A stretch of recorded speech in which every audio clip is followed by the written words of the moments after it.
আমরা বিশ্বাস করি আগামীর বাংলাদেশে যে নতুন বাংলাদেশ আসছে, এখানে দলের নাম দেখে কিংবা কোনো মার্কা দেখে কেউ আর ভোট দিবে না।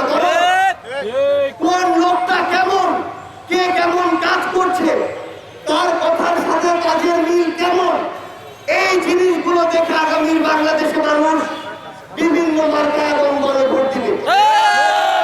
এতদিন ধরে এই গণমানুষকে, সাধারণ মানুষকে নেতারা বিভিন্ন ভাবে ব্যবহার করেছে।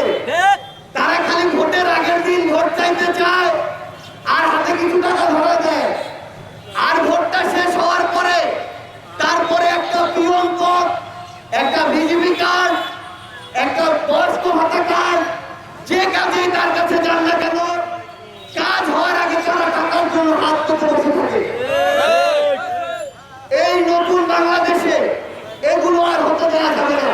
যে যেই জায়গা থেকে জনপ্রতিনিধি হিসেবে কাজ না করে সাধারণ মানুষের কাছে লুটপাট করবে, তাদেরকে জনপ্রতিনিধি হিসেবে আর এই বাংলাদেশে মেনে নেওয়া যাবে না।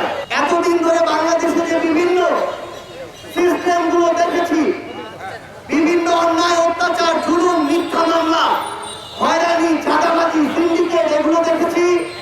আমরা এগুলোর বিরুদ্ধে আমাদের জায়গা থেকে সব সময় আমাদের প্রতিবাদ জারি রাখবো এবং যেখানে এগুলো দেখবো সেখানে আমরা এগুলোকে প্রতিহত করব। দেশ জুড়ে তোলপাড় ওয়ালটন ফ্রিজ কিনে আপনিও হয়ে যেতে পারেন মিলেনিয়ার। আমরা কথা দিয়ে শুধু আমাদেরকে আপনাদের সামনে উপস্থাপন করতে চাই, ব্যাপারটি এমন নয়।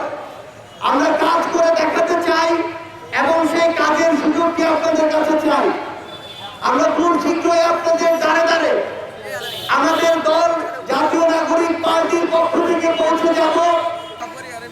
বাংলাদেশে বিগত 53-54 বছরে আমরা অনেক ধরনের সরকার দেখেছি, অনেক ধরনের সরকার প্রধান দেখেছি, কিন্তু বিগত 16 বছরে খুনি শেখ হাসিনা স্বৈরাচারী হয়ে উঠতে উঠতে শেষ পর্যন্ত প্রায় 1,500 থেকে 2,000 জীবন কেড়ে নিয়ে ছাত্র জনতার অভ্যুত্থানের মুখে দেশ ছেড়ে পালিয়েছে।